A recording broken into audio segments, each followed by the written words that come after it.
তিন শ্রেণীর হতভাগা নারী আছে যাদের নামাজ আল্লাহ তাআলার কাছে কবুল হয় না। তারা নামাজ পড়তেছে কিন্তু আল্লাহ তাআলার কাছে অ্যাকসেপ্টেড হচ্ছে না, কবুল হচ্ছে না। আজকে ভালো করে শুনে নেন, আমাদের মা বোনদেরকেও মেসেজটা পৌঁছায় দেবেন। তিন শ্রেণীর হতভাগা নারী যাদের নামাজ যুগ যুগ ধরে পড়তেছে কিন্তু কবুল হচ্ছে না। আল্লাহ রাসূল সাল্লাল্লাহু আলাইহি সাল্লামের স্পষ্ট হাদিস, আবু দাউদের বর্ণনা এসেছে, আল্লাহর হাবিব সাল্লাল্লাহু আলাইহি সাল্লাম বলেন, লা ইয়াকবালুল্লাহ সালাতা হাইজিন ইল্লা বিখিমারিন, লা ইয়াকবালুল্লাহু সালাতা হাইজিন ইল্লা বিখিমারিন। ওই মহিলার নামাজ কবুল হচ্ছে না যে মহিলা নামাজের মধ্যে খিমার ব্যবহার করে না, বড় উরনা ব্যবহার করে না, অর্থাৎ তার পরিপূর্ণ পর্দা মেনটেন করে সে যদি নামাজ না পড়ে।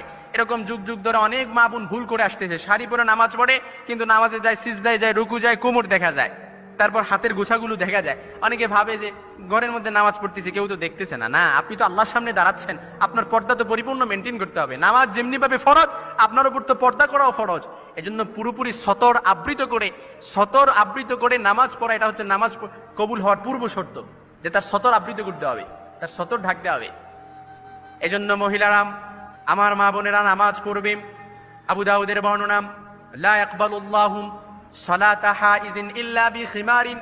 ওই মহিলার নামাজ আল্লাহর দরবারে কবুল হয় না যে মহিলা নামাজ পড়ে কিন্তু পরিপূর্ণ পর্দা মেনটেন করে না। ওড়না গায়ে এমন বড় ওড়না দিবে, এরকম অনেক মা বোন আছে দেখবেন ওড়না পড়ে কিন্তু ভেতরে অর্থাৎ পাতলা ওড়না পড়ে, কিছু রেয়ার থাকতে পারে, সবাই তো না, পাতলা ওড়না পড়ে। যে মহিলা তার সতর পরিপূর্ণ আবৃত না করে নামাজ পড়বে, তার নামাজ আল্লাহ তাআলার কাছে কবুল হবে না। এই জন্য পরিপূর্ণ পর্দা মেনটেন করতে হবে আপনাকে। একেবারে বড় ওড়না, নামাজের ওড়নায় আজকাল পাওয়া যায়, বড় খিমার পরবেন। যদি শাড়ি এগুলো পরে নামাজ পড়েন তাহলে উপর দিয়ে একটা ওড়না ঝুলাবেন। আমাদের মা বোনদেরকে মেসেজটা পৌঁছায় দেবেন, 1 নাম্বার। 2 নাম্বার হচ্ছে ওই মহিলার নামাজ আল্লাহ তাআলার কাছে কবুল হয় না যে মহিলা লা ইয়াকবালুল্লাহু মিন ইমরাতিন খারাজাত ইলাল মসজিদ ওয়া রিহুহা তাতাসিফু। যে মহিলা কি করে, মসজিদের দিকে নামাজ পড়ার জন্য মসজিদের দিকে গমন করে কিন্তু গমন করার পরে ওয়ারিহুহা, সে পারফিউম ইউজ করে, তাতাসিফু, তার পারফিউমটা কি করে বাতাসের সাথে মিশে অন্যের নাকে যেয়ে লাগে। এজন্য যে মহিলা পারফিউম ইউজ করবে ওই মহিলার নামাজ আল্লাহ তাআলার কাছে কবুল হবে না। সাবধান, আপনি পারফিউম ইউজ করতে পারেন বেডরুমের ভেতরে আপনার স্বামীর মনকে মনোরঞ্জন করার জন্য, আপনার স্বামীর সামনে নিজেকে সুন্দরভাবে রিপ্রেজেন্ট করার জন্য আপনি পারফিউম ইউজ করতে পারেন, কিন্তু এই পারফিউমের গন্ধ যেন, সুঘ্রাণ যেন অন্যজনের নাকে না লাগে। এজন্য যে মহিলা পারফিউম ইউজ করে মহিলার নামাজ কবুল হয় না। এবং ওই মহিলা, যে মহিলা পারফিউম ইউজ করবে আর এই পারফিউমটা অন্যজনের নাকে লাগবে, ওই মহিলা অপবিত্র অবস্থায় যতক্ষণ অপবিত্র থাকবে, অর্থাৎ ততক্ষণ না অপবিত্র হবে হাত্তা তার যে আফাতাগতাসিলাম, যতক্ষণ না সে ফিরে আসবে এবং অপবিত্র অবস্থায় যেভাবে গোসল করে, যতক্ষণ না সে সেভাবে গোসল করবে ততক্ষণ ওই মহিলা অপবিত্র থাকবে। আর যে মহিলা পারফিউম ইউজ করে অপবিত্র অবস্থায় থাকবে তার নামাজ আল্লাহ তাআলার কাছে কবুল হবে না। এই জন্য আজকে থেকে সাবধান, পারফিউম যেন আমার মা বোনেরা না করে। আজকে দেখবেন আমার মহিলারা দুর্গন্ধনাশক পারফিউম দিতে পারেন, ডিওডোরিং আপনি এটা কাপড়ের নিচে দিতে পারেন।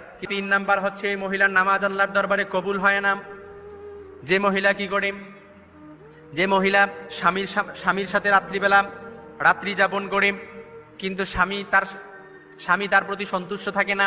কোনো স্বামী যদি তার স্ত্রীর প্রতি অসন্তুষ্ট থাকে, স্ত্রীর প্রতি রাগান্বিত থাকে, আর স্ত্রীও তার স্বামীকে আনন্দ দেয় না, স্ত্রীও তার স্বামীকে মনোরঞ্জন করার চেষ্টা করে না, ওই স্ত্রীর নামাজ কখনো আল্লাহ তাআলার দরবারে কবুল হবে। সংসারের মধ্যে কন্টিনিউয়াসলি অভাব অনটন লেগেই থাকবে, সংসারের মধ্যে সবসময় স্বামী স্ত্রীর মধ্যে ঝামেলা লেগেই থাকবে, কারণ নামাজ কবুল হচ্ছে না।